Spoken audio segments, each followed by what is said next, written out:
¿Qué pasó con el Cartel de Medellín de Pablo Escobar? El Cártel de Medellín fue fundado y dirigido por uno de los capos de la droga más despiadados y populares de todos los tiempos, Pablo Escobar. Pero, ¿te han contado qué pasó con el Cartel de Medellín tras la muerte de Escobar? Bienvenidos a un nuevo video. Si te gusta este tipo de contenido, suscríbete a nuestro canal, es gratis. Ahora sí, comencemos. El Cartel de Medellín fue un cartel de la droga colombiano increíblemente poderoso y altamente organizado que cometió todo tipo de crímenes y atrocidades durante su apogeo. Denominado por algunos perfectamente en una palabra, narcoterrorismo, el cártel operó de 1972 a 1993 en Bolivia, Colombia, Panamá, Centroamérica, Perú, las Bahamas, Estados Unidos y Canadá. Bajo el liderazgo de Escobar, el Cártel de Medellín florecería. Lo que empezó como una pequeña red a principios de los años 70, estaba obteniendo $60 millones diarios en beneficios de la droga. Pero a diferencia de su ascenso, la caída del cártel fue un asunto gradual, una cascada de acciones que llevaría al Cártel de Medellín a ser devorado por su rival más fuerte, el Cártel de Cali.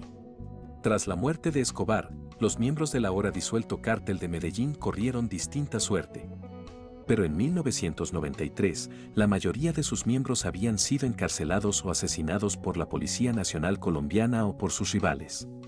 Se cree que los Pepes, un grupo fundado por rivales del Cártel de Medellín, contribuyeron al asesinato de sus miembros, mientras que otros argumentan que fueron represalias políticas de los gobiernos de Colombia y Estados Unidos, no simples asesinatos. Pero una cosa está clara, varios miembros clave del Cártel de Medellín no viven en la actualidad. De hecho, el último de los lugartenientes de Escobar en ser asesinado fue Juan Diego Arcila Henao. Había salido de una cárcel colombiana en 2002 y huyó a Venezuela. Sin embargo, para evitar a los Pepes, no pudo correr lo suficiente. Lo mataron a tiros en su Jeep Cherokee cerca de su casa en Cumaná, Estado Sucre, Venezuela, en 2007. Sin embargo, algunos miembros clave del Cártel de Medellín siguen vivos, como el hermano de Escobar, Roberto de Jesús Escobar Gaviria, apodado El Osito. Era el antiguo contable y cofundador del Cártel de Medellín. Por su participación en las operaciones del cartel, pasaría más de 10 años en prisión. Mientras estaba en prisión, quedó ciego de un ojo por una carta bomba enviada por los Pepes, rivales siempre vengativos. Encarcelado en 1992. En 2006 era un hombre libre. Otro miembro que sobrevivió a la caída del cártel fue John Jairo Velázquez Vázquez, alias Popeye. Considerado como el principal sicario de Pablo Escobar, Popeye fue un hombre que hizo muchas cosas terribles en sus días de trabajo con el Cartel de Medellín. Ha confesado voluntariamente haber participado en el asesinato del cruzado contra el narcotráfico Luis Carlos Galán en 1989, matando personalmente a 300 personas y ordenando el asesinato de otras 3.000. También estuvo implicado en decenas de secuestros, coches bomba y el atentado con bomba contra un avión comercial en el que murieron 107 personas. Sin embargo, tras cumplir 22 años en una prisión de máxima seguridad, Popeye volvió a ser un hombre libre, al menos durante un breve periodo antes de su muerte en 2020. Otro miembro del Cártel de Medellín, que también ha sido descrito como el principal asesino de Pablo Escobar, es Dandeny Muñoz Mosquera, alias La Quica. Se cree que es responsable de la muerte de un número indeterminado de personas, con estimaciones oficiales que se cuentan por centenares. Se sabe que ha asesinado a miembros del Cártel de Medellín y del Cártel de Cali, así como a agentes de policía y funcionarios del gobierno. La Quica fue detenido en 1991. Entre sus delitos condenados figura el atentado con bomba contra el vuelo 203 de Avianca en 1989, en el que murieron 110 civiles. Conspiración para importar y distribuir cocaína, importación sustantiva de cocaína, participación y conspiración para participar en una empresa de crimen organizado y participación en una empresa criminal continuada.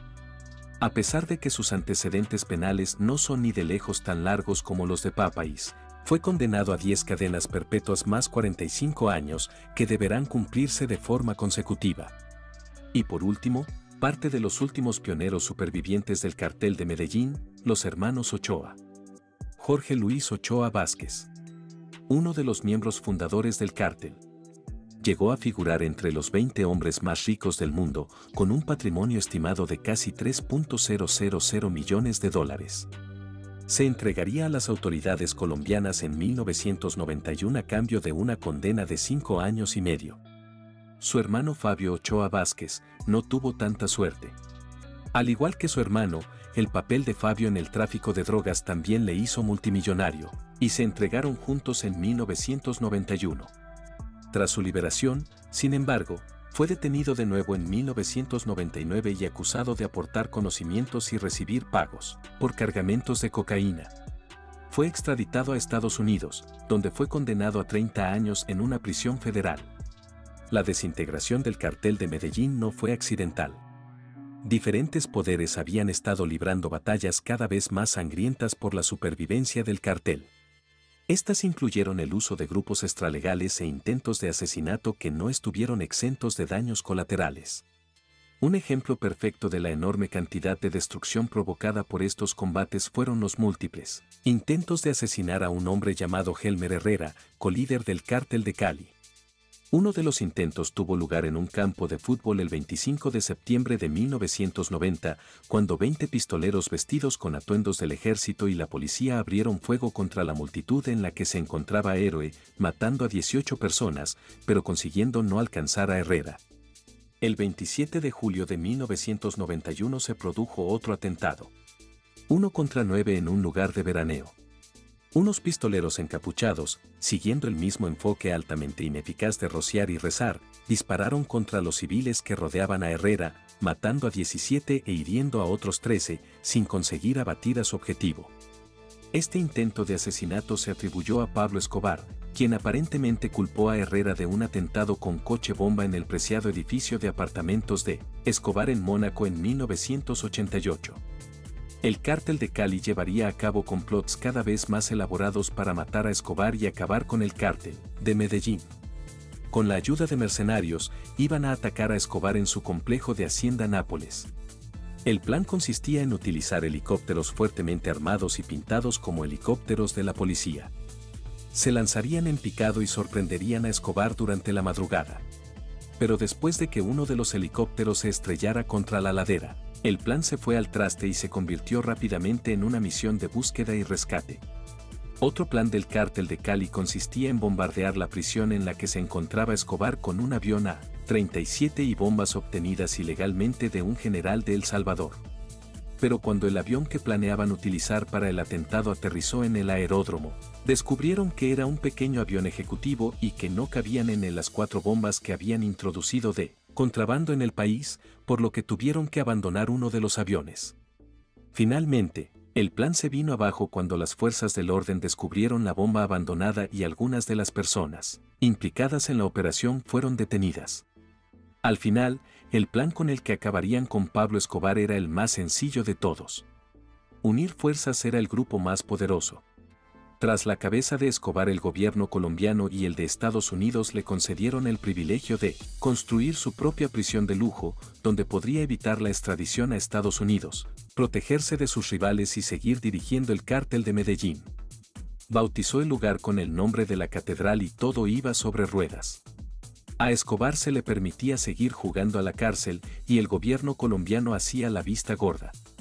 Eso hasta que se supo que Escobar había hecho torturar y asesinar a 4 de sus lugartenientes en la catedral. Todo el acuerdo se vino abajo.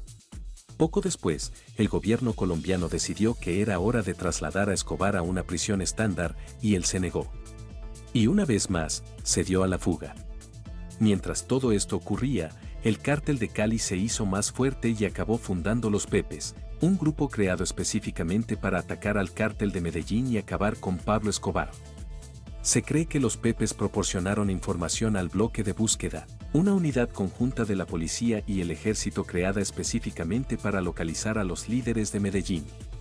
A cambio de información, recibieron ayuda de la lucha antiterrorista de Estados Unidos.